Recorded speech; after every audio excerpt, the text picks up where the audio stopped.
지난 한 주는 정말 추웠죠. 부산에 계시는 한 성도님이 제게 연락이 오셔서 부산도 영하 5도까지 떨어져서 너무 추웠다 이렇게 말씀하셨는데, 제가 그 성도님께 영하 5도 정도면 반팔 입고 다니는 때 아니냐, 이 위쪽에서는 영하 10도 정도는 돼야 오늘 좀 쌀쌀하구나 이렇게 표현하고는 한다고 제가 너스레를 좀 떨었습니다.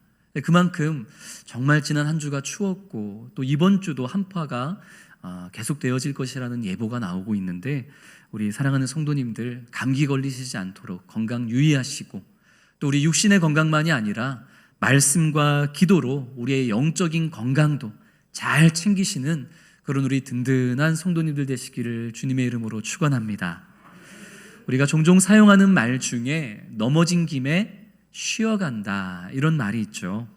우리가 뜻하지 않은 어려움을 만나게 되었을 때에 마냥 절망하고 있기보다는 오히려 그 위기를 충전의 기회로 삼아서 넘어진 그곳에서 잠시 멈춰서 쉬고 충전했다가 다시 일어나서 나아가면 된다, 그런 위로와 격려의 말을 우리는 넘어진 김에 쉬어 가자 이렇게 표현을 하고는 하죠. 우리가 살아가는 인생이 100m 단거리 경주라면 한 번 넘어지는 것으로 승패가 좌우되고 맙니다. 그러나 우리의 인생은 단거리 경주가 아니라 장거리 경주죠. 그래서 인간의 삶을 마라톤에 비유하는 까닭이 바로 여기에 있습니다. 심지어 우리 믿음의 사람들은 이 땅 위에 100여 년의 인생을 살아가는 것이 끝이 아니라 이 땅을 넘어 우리 주님과 영원의 시간을 살아가는 것을 믿고 의지하며 살아가는 자들이기에 성도에게 있어서 한 번, 두 번 넘어지는 것, 여러 번 넘어지는 것은 아무 일도 아닙니다. 넘어질 때마다 그 넘어진 그곳에서 잠시 멈춰서 스스로를 돌아보고, 그리고 말씀과 기도로 그 넘어진 그곳에서 스스로를 채우며 언제나 우리에게 손 내밀어 주시는 주님 손 붙잡고 다시 일어서기만 하면 우리는 몇 번을 넘어져도 보다 성장하고 성숙하는 그런 믿음의 경주에 임하게 될 수 있는 줄을 믿으시기를 바랍니다. 그것이 우리가 임하는 신앙의 경주인 것이죠. 그런데 요즘에 문제가 좀 있습니다. 넘어진 김에 쉬어가는 것, 넘어진 김에 잠시 멈춰서서 충전하고 다시 일어서는 것, 이거는 필요한데 적지 않은 분들이 넘어진 김에 쉬다가 영원히 쉬자, 넘어진 김에 넘어진 그곳에 그냥 살자, 이런 가치관을 가지고 살아가는 이들이 요즘에 점점 많아지고 있는 것이죠. 넘어진 그곳에서 잠시 멈춰서 내가 왜 넘어졌을까?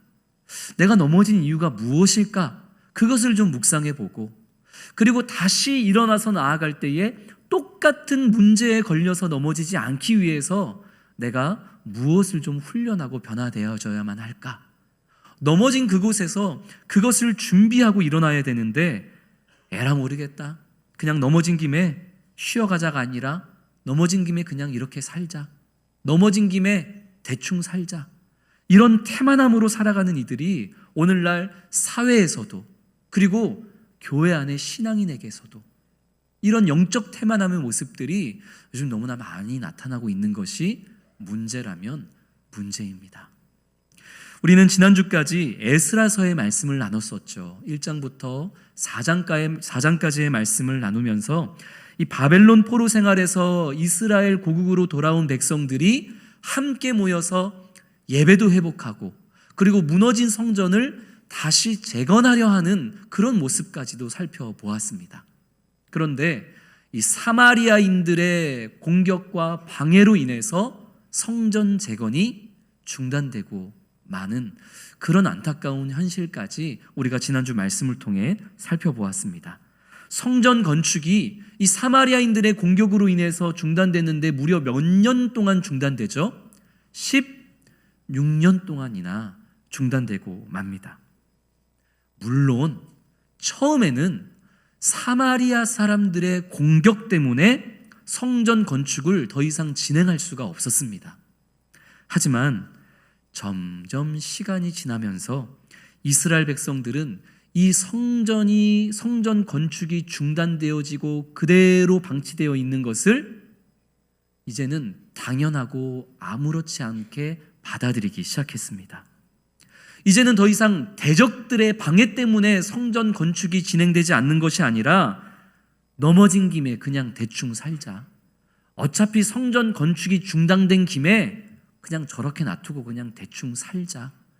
이런 이스라엘 백성들의 태만함 때문에 성전 건축은 더 이상 진행이 되어지지 않고 있었던 것이죠. 처음에는 대적들의 공격 때문에 성전 건축이 멈췄지만 어느 순간부터는 대적들 때문이 아니라 누구 때문에? 이스라엘 백성들의 영적인 태만함 때문에 그냥 이렇게 살지 뭐 어차피 성전 건축 멈춰진 지 한두 해 지난 것도 아니고 성전 다시 짓지 않아도 16년이나 그냥 이렇게 살아왔는데 그냥 앞으로도 이리로 살아가면 되지 뭐. 이런 영적인 태만함, 넘어진 김에 그냥 살자. 이런 좌우명이 이스라엘 백성들의 그런 영적인 모습이 되어 성전 건축은 요원한 일이 되어버리고 말았던 것이죠. 이때에 하나님께서는 영적으로 태만해지고 바닥을 친 이스라엘 백성들에게 말씀하십니다. 말씀하시는데 어떤 선지자를 통해서 말씀하셨을까요? 오늘 주인공인 학개 선지자를 통해서 이렇게 영적으로 나태해진 채 성전 재건을 방치해 두고 있는 이스라엘 백성들에게 하나님이 말씀하시는 것이죠. 그래서 우리는 이번 주와 다음 주 이 학개 선지자를 통해서 하나님이 백성들에게 무엇라 말씀하시는지를 2주간 살펴본 이후에 다시 에스라서 5장으로 넘어가서 이제 성전이 재건되어지고 완공되어지는 그 이야기를 나눠보고자 합니다. 우리 먼저 오늘 학개서 1장 1절 말씀을 읽겠습니다. 다리오 왕 제2년 여섯째 달 곧 그 달 초하루에 여호와의 말씀이 선지자 학개로 말미암아 스알디엘의 아들 유다 총독 스룹바벨과 여호사닥의 아들 대제사장 여호수아에게 임하니라. 이르시되 아멘. 이 다리오 왕 제2년, 이것은 오늘날로 치면은 BC 기원전 520년경입니다. 이스라엘로 귀환한 백성들이 처음 성전을 재건하려고 했을 때에 페르시아의 왕은 고레스 왕이었죠. 그런데 시간이 지나서 이제 고레스 왕에서 페르시아의 왕이 다리오 왕으로 바뀌어 있는 거죠. 이 다리오 왕 제2년 6월 1일에 초하루에 하나님의 말씀이 학개 선지자에게 임했습니다. 하나님의 말씀을 받은 학개 선지자가 당시 유대의 지도자였던 총독 스룹바벨과 그리고 대제사장이었던 여호수아 예수아에게 가서 이제 하나님이 이리 말씀하셨습니다라고 선포한 것이죠. 그러니까 지금 학개 선지자가 하는 말은 학개 그 한 사람의 말이 아니라 누구의 말씀인 것이죠? 여호와 하나님의 말씀을 학개가 선포하고 있는 것입니다. 하나님은 이스라엘 백성들의 영적인 상태가 어떠한지를 명확하게 꿰뚫어 보시면서 학개 선지자를 통해 이렇게 말씀하시는데 2절도 같이 읽습니다. 만군의 여호와가 이같이 말하여 이르노라. 이 백성이 말하기를 여호와의 전을 건축할 시기가 이르지 아니하였다 하느니라. 아멘. 이스라엘 백성들이 함께 모여서 입만 열면 뭐라고 얘기하는 거예요? 아직은 성전 지을 때가 아니야. 이 백성들이 모이면 모일수록 아직은 성전 지을 때가 아니야. 16년이나 성전 공사가 중단됐지만 아직은 아니야. 이래서 아니고 저래서 아니고 조래서 아니고 아무튼 아니고 어쨌든 아니고 지금은 성전 재건할 때가 아니야 라고 이야기하고 있다고 누가 고발하고 있는 거예요? 누가 고발하고 있는 거예요? 하나님이 이스라엘 백성들을 고발하고 있는 거예요. 그들이 그러고 있다고. 여호와 하나님이 이같이 말하여 이르시되, 다른 사람이 하나님께 고발한 게 아니라 하나님이 친히 이스라엘 백성들의 그 영적인 상태를 고발하고 있는 거예요. 쟤네들은 모였다 하면 하나님의 성전 지금 지을 때가 아니라고 말하고 다닌다면서 하나님이 말씀하십니다. 정말 객관적으로 성전을 지을 수 없는 상황이기 때문에 지금은 때가 아니라고 이야기했던 게 아닙니다. 16년 동안의 무관심과 귀찮음이 일상이 되어서 버릇처럼 지금은 성전 지을 때가 아니야, 아직은 아니야, 그렇게 핑계하고 있었던 것이죠. 아직은 때가 아니야, 지금은 아니야, 이 말은 오늘날 우리들도 무언가를 하기 싫을 때, 무언가를 자꾸 뒤로 미루고 싶을 때 가장 많이 사용하는 그런 표현 아니겠습니까? 그런데 정말로 때가 아닌 건지, 아니면 정말 하기 싫어서 그렇게 말하는 건지, 그것은 하나님과 우리 자신만 알 뿐입니다. 그러나 오늘 성경의 말씀을 보면 유다 백성들의 경우에는 정말로 여력과 환경이 되지 않아서 성전을 짓지 못하고 있었던 게 아니었습니다. 우리 4절 말씀 같이 읽습니다. 이 성전이 황폐하였거늘 너희가 이때에 판벽한 집에 거주하는 것이 옳으냐.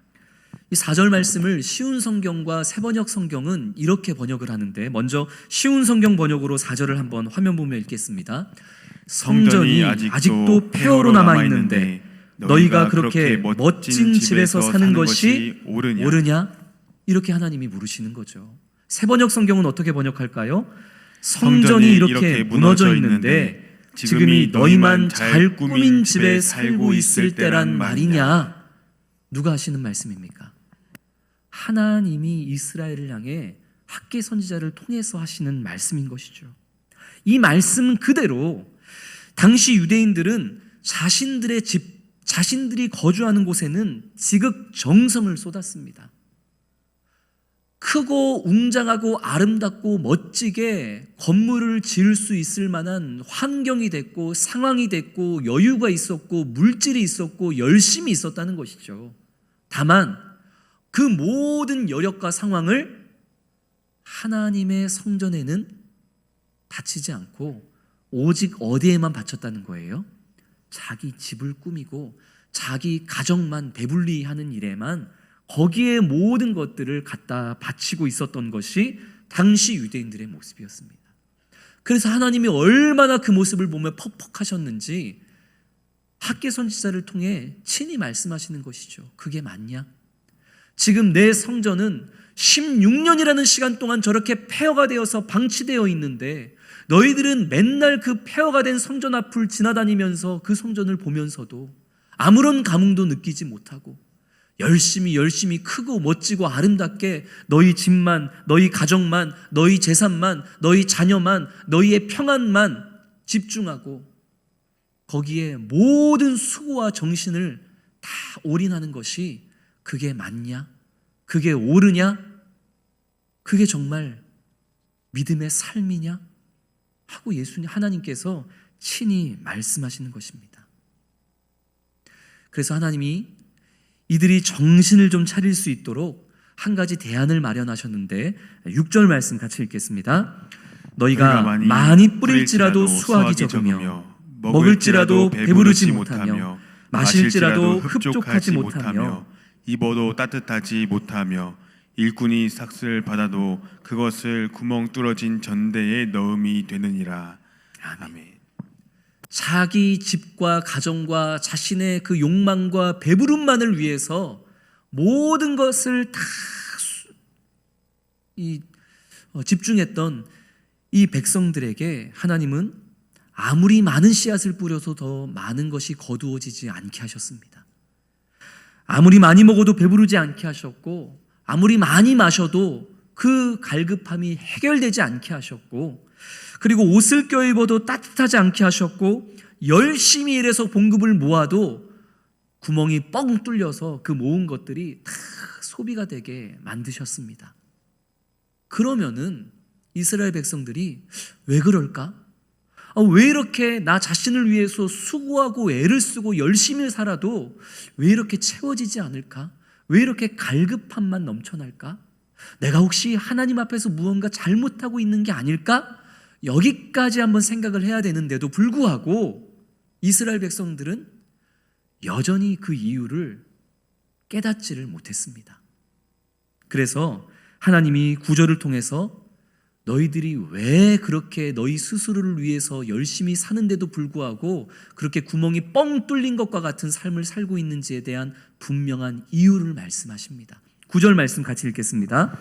너희가 많은 것을 바랐으나 도리어 적었고 너희가 그것을 집으로 가져갔으나 내가 불어버렸느니라. 나 만군의 여호와가 말하노라. 이것이 무슨 까닭이냐? 내 집은 황폐하였으되 너희는 각각 자기의 집을 짓기 위하여 빨랐음이라. 아멘. 그 이유가 무엇이냐? 너희가 많은 것을 바라고 수고했으나 도리어 적은 결과를 얻게 되었고, 너희가 많은 것을 너희 집에 가져갔지만 내가 그것을 후 하고 다 불어버린 그 까닭이 무엇이겠느냐? 내 집은 여전히 황폐한데 너희가 자기 집을 짓기 위해서만 어땠기 때문이라? 빨랐기 때문이다. 그 원인을 분명하게 말씀하십니다. 지금 하나님이 말씀하시는 문제의 원인은 우선순위입니다. 우선순위. 이스라엘 백성들이 씨를 뿌리고 먹고 마시고 입고 열심히 일하고 그리고 돈을 벌고 자기 집을 크고 멋지고 웅장하고 아름답게 짓는 것, 그건 잘못된 게 아닙니다. 그건 당연히 해야 되죠. 그건 중요한 일입니다. 할 수만 있다면 내가 사는 집을 아름답고 멋지게 꾸미는 것, 그거는 해야 하는 거죠. 하나님은요, 그게 잘못됐다고 말씀하시는 게 아니에요. 집을 크게 지은 게 잘못됐다는 게 아니에요. 하나님이 지금 문제의 원인으로 삼으시는 것은 그 모든 것이 다 마땅하고 중요한 일이지만, 그러나 그것들이 하나님을 향한 열심보다 어땠더라? 빨랐더라. 너희 자신을 위한 열심이 하나님을 섬기고 하나님의 영광을 드러내는 것보다 더 우선되었더라. 우선순위가 바뀌었더라. 지금 하나님은 그것을 말씀하고 계시는 거예요. 돈 많이 벌면 안 된다는 게 아니라, 내 집 예쁘고 아름답게 꾸미면 안 된다는 게 아니라, 그것이 하나님의 열심, 하나님을 섬기는 일보다 어땠더라? 빨랐더라. 이걸 바꿔야 된다는 거죠. 그래서 그 우선순위를 해결하기 위해서 이스라엘 백성들이 앞으로 어떻게 살아가야 할지에 대해서 이제 7절과 8절 말씀을 통해 주님이 말씀하십니다. 우리 7절 8절 같이 읽겠습니다. 만군의 여호와가 말하노니 너희는 자기의 행위를 살필지니라. 너희는 산에 올라가서 나무를 가져다가 성전을 건축하라. 그리하면 내가 그것으로 말미암아 기뻐하고 또 영광을 얻으리라. 여호와가 말하였느니라. 아멘. 자, 우선순위를 제대로 세우기 위해서 하나님이 무엇을 명령하셨죠? 무엇을 명령하셨어요? 너희는 산에 올라가서 나무를 가져다가 성전을 건축하라. 이것이 첫 번째 명령이었습니까? 아니죠. 이것저것 따지지 말고 니들 집만 짓는 거에 집중하지 말고 내 집부터 지어, 성전부터 지어. 이게 하나님의 첫 번째 명령이 아니었습니다. 성전을 건축하라. 그 앞에 선행되어지는 명령이 있죠. 5절에서도 7절에서도 두 번이나 하나님이 먼저 명령하십니다. 뭘 명령하시죠? 너희는 자기의 행위를 살필지니라. 이건 정말 중요한 말씀입니다. 얼마나 중요한지 5절에서도 7절에서도 똑같이 하나님이 반복해서 말씀하세요. 성전을 짓는 것보다 먼저 선행되어져야 하는 것이 무엇이냐면 너희 스스로의 행위가 지금까지 어떠했는지를 한번 하나님의 말씀을 기준으로 돌아보고 점검해 보라는 거예요. 너희들이 지금까지 어떻게 살았느냐? 너희들이 지금까지 내 삶에 많은 시간과 많은 열심을 무엇에 쏟았는지를 한번 돌아봐라. 너희의 삶에 있어서 중요한 선택과 결정에 있어서 늘 기준이 되고 중심이 되었던 것, 그것이 무엇이었는지, 물질이었는지, 자녀였는지, 교육이었는지, 명예였는지, 건강이었는지, 신앙이었는지 한번 돌아봐라. 지난 일주일을 한번 돌아봐라. 지난 1년의 삶을 한번 돌아봐라. 아니, 어제 하루만 한번 돌아봐라.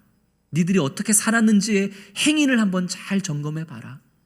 니들이 정말 신앙인이라는 이름을 가지고 살아가면서 선민이라는 그런 하나님의 백성이라는 그런 것을 입에 달고 살면서 정말 하나님의 영광을 우선하여 살아왔는지, 아니면 나의 배부름의 욕망을 위해서 그렇게 살아왔는지를 한번 점검해 봐라. 너의 행위를 살펴봐라. 그리고 나서 하나님이 그 마음에 주시는 회개의 마음과 감동이 있거든. 그리고 나서 무엇을 해라? 성전을 건축해라. 이것이 우리를 향한 하나님의 마음입니다. 그저 내 마음이 동하지도 않았는데, 아이고 이러다가는 내가 하나님의 성전을 짓지 않았다가는 내가 아름답게 꾸며놓은 내 집이 망하고 내 재산이 날아가고 하나님의 저주와 심판을 받을 것 같은 그런 두려운 마음에 억지로 인색하게 하나님의 성전을 건축하는 것, 우리 주님 그거 원하지 않으세요.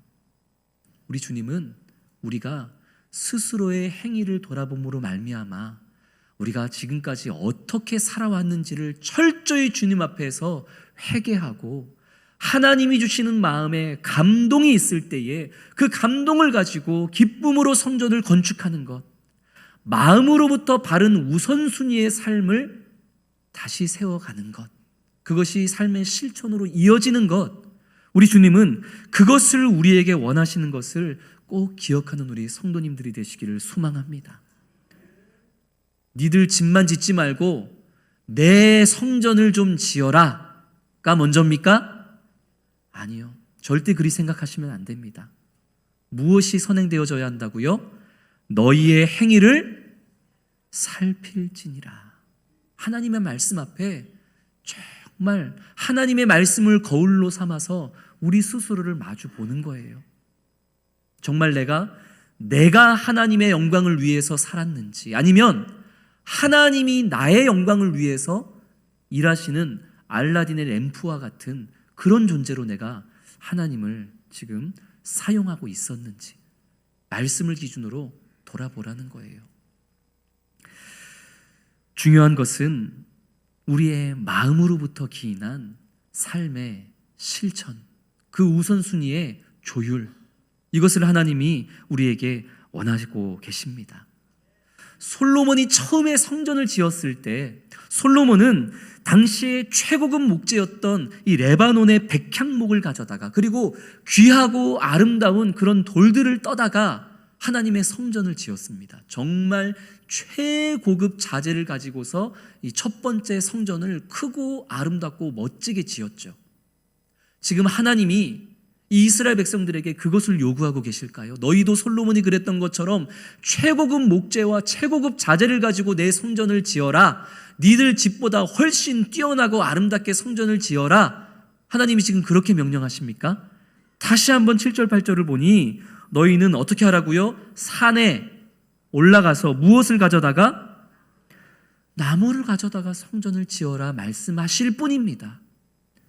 백향목도 아니고 크고 귀한 돌들도 아니고 그냥 너희들이 지금 할 수 있는 그것을 가져다가 우선순위, 그저 하나님의 영광을 위한 일들을 해라. 나는 그것만으로도 기뻐하고 영광을 받을 것이다.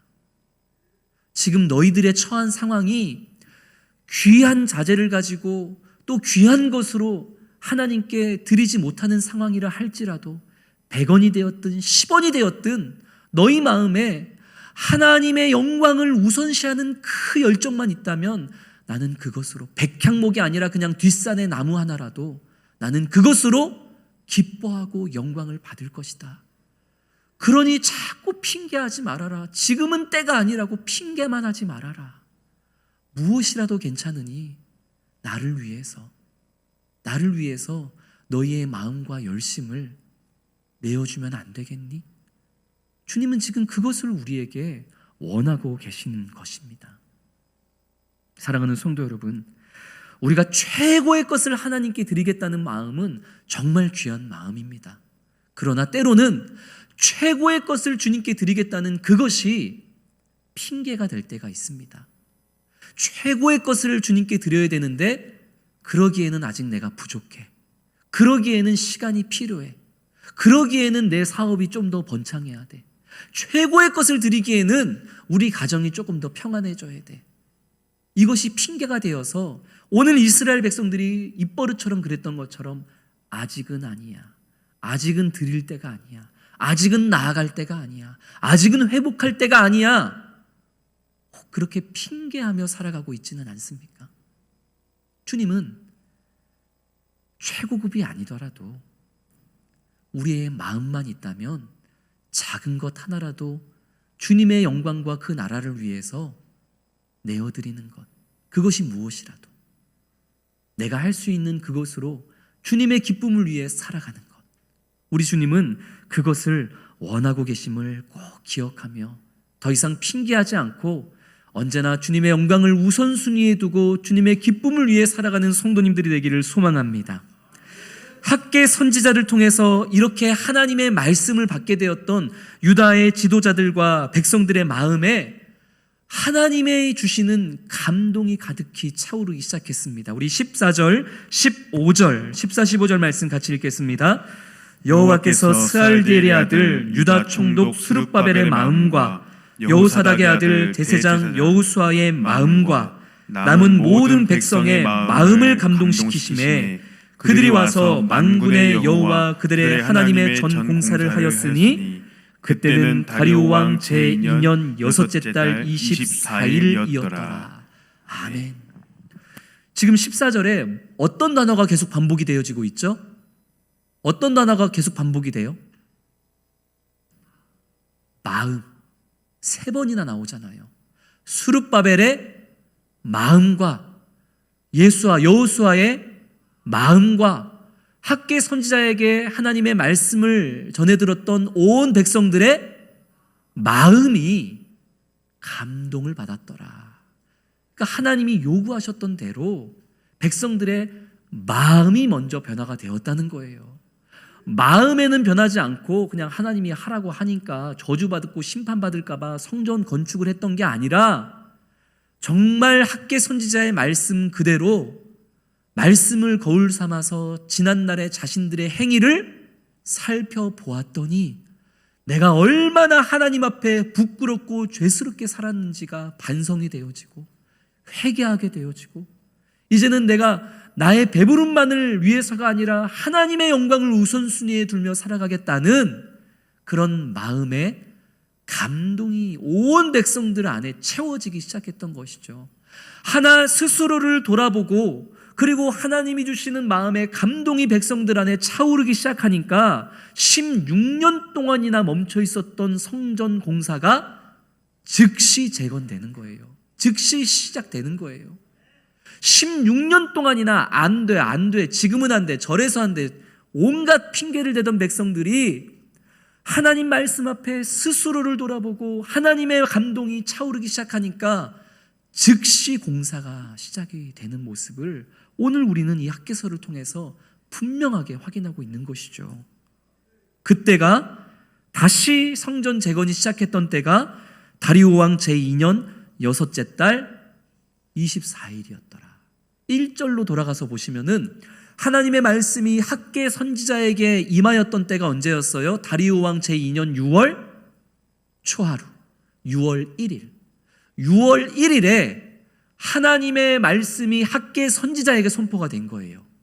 그러니까 1일이 됐든 2일이 됐든 3일이 됐든 어쨌든 1일에 하나님의 말씀을 받았으니까 그 이후에 학계 선지자가 스룹바벨과 여호수아와 백성들에게 가서 말씀을 전했겠죠. 그리고 24일이 되었을 때에 공사가 시작되었다는 거예요. 불과 23일도 안 되는 그 짧은 시간 안에 앞으로 4년 동안 공사해야 되는 그 모든 것들이 준비되고 자재도 어느 정도 확보가 되어서 성전 재건 역사가 시작되었더라 하는 것이죠. 23일 동안 이 성전 공사 재건을 위한 계획들이 세워지고 자재를 준비했다는 것은 그만큼 온 백성이 한마음이 되어서 전력하여 나아갔다라는 것을 보여주는 말씀입니다. 사랑하는 성도 여러분, 우리의 성전도 이렇게 다시 재건되어지기를 주님의 이름으로 축원합니다. 오늘날 우리가 재건하고 다시 보수해야 될 성전이 무엇입니까? 십자가 달린 이 수원 성심교회라는 이 예배당 건물이 아니라, 이 건물도 우리가 다시 리모델링을 하고 아름답게 하나님의 영광을 위해서 다시 재건하는 것도 앞으로 필요한 일이겠지만, 그러나 오늘날의 성전은 하나님의 영, 성령이 이 안에 계신 우리 한 사람 한 사람이 바로 주의 성전인 줄로 믿습니다. 성경이 그리 말씀하고 있어요. 하나님이 거하시는 너희가 바로 성전이다 말씀합니다. 하나님의 성전된 우리들은 부서질 때가 있습니다. 지금 이스라엘 예루살렘의 폐허가 돼버린 성전처럼 하나님의 성전인 우리도 마치 폐허가 된 듯 우리의 믿음이 땅바닥을 칠 때가 있다는 것이죠. 성전은 늘 보수해야 될 곳이 생깁니다. 마찬가지로 우리의 믿음도 이렇게 무너지고 저렇게 무너지고 정말 내가 예수 믿는 사람 맞나 싶을 정도로 완전히 바닥을 칠 때가 있습니다. 다만 성도 여러분, 넘어진 김에 어떻게 해야 되죠? 넘어진 김에 그냥 쉬자? 넘어진 김에 쉬어? 그 다음 단어가 중요해요. 넘어진 김에 쉬어? 가자. 잠깐 쉬었다가 넘어진 그곳에서 다시 말씀과 기도로 충전을 받아서 어떻게 하자? 다시 일어나서 나아가자. 넘어질 수 있습니다. 멈춰설 수 있다는 거예요. 다만 이스라엘 백성처럼 5년, 10년, 16년 그렇게 나태한 마음으로 머무르려 하지 마시고, 넘어질 수 있지만, 멈춰설 수 있지만, 좀 쉴 수 있지만 그 쉬는 기간 동안 나 스스로의 행위를 점검하고 하나님의 말씀을 거울 삼아서 내가 어떻게 살았고 앞으로 내가 어떻게 살아야 할지를, 하나님의 성전으로서 나의 어떤 연약한 부분을 다시 보수하고 재건해야 할지를 그렇게 말씀과 기도로 준비하고 바로 세우면서 넘어진 그 자리에서 다시 일어나 믿음으로 힘차게 달려나아가는 그런 오늘의 성전으로 복되게 살아가는 우리 모든 성도님들이 될 수 있기를 주님의 이름으로 축원합니다. 기도하시겠습니다. 거룩하신 아버지 하나님, 바벨론 포로에서 예루살렘으로 돌아왔던 유다